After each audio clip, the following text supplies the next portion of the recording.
War How It Truly Is, Ukrainian director turns accidental footage into a film. Oleh Sentsov's film reel is 90 minutes of frontline action captured when he didn't realize his camera was on.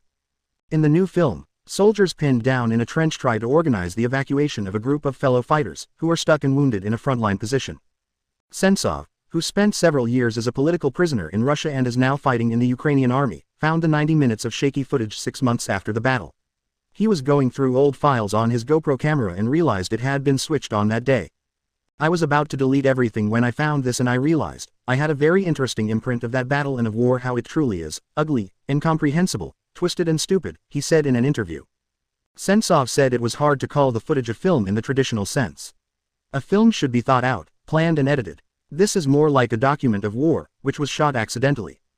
Since Russia's full-scale invasion, Sentsov has put filmmaking on hold and is now a lieutenant in the Ukrainian army. The footage in reel, which will premiere later this month at the Karlovy Vary Film Festival in the Czech Republic, was shot almost exactly a year ago. Presented unedited, it manages to capture the terror and boredom of life on the front line. There are frequent whooshes, whirs and pings as bullets and mortar shells fly overhead. Sentsov's voice is frequently heard, but the viewer never sees his face. Often, the image is a close-up of a small section of trench, near enough to make out the strands of grass packed into the mud. The shaky action gradually mesmerizes the viewer, as Sentsov attempts to arrange an evacuation for wounded soldiers stuck at a position about a mile away. He has radio communications with the front positions and with the army headquarters, making Sentsov the go-between in the increasingly desperate attempts.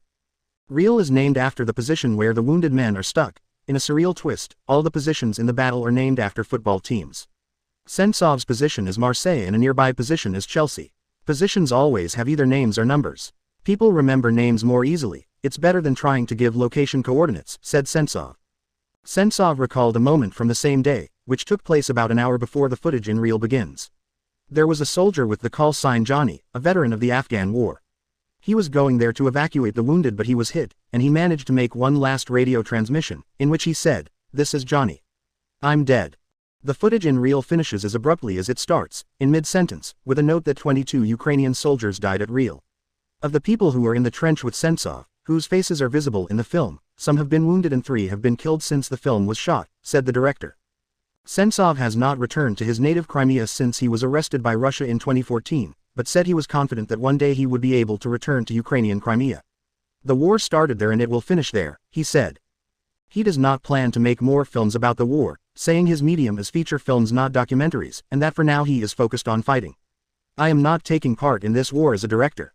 But after the war, my experiences and memories will certainly become a base for new movies.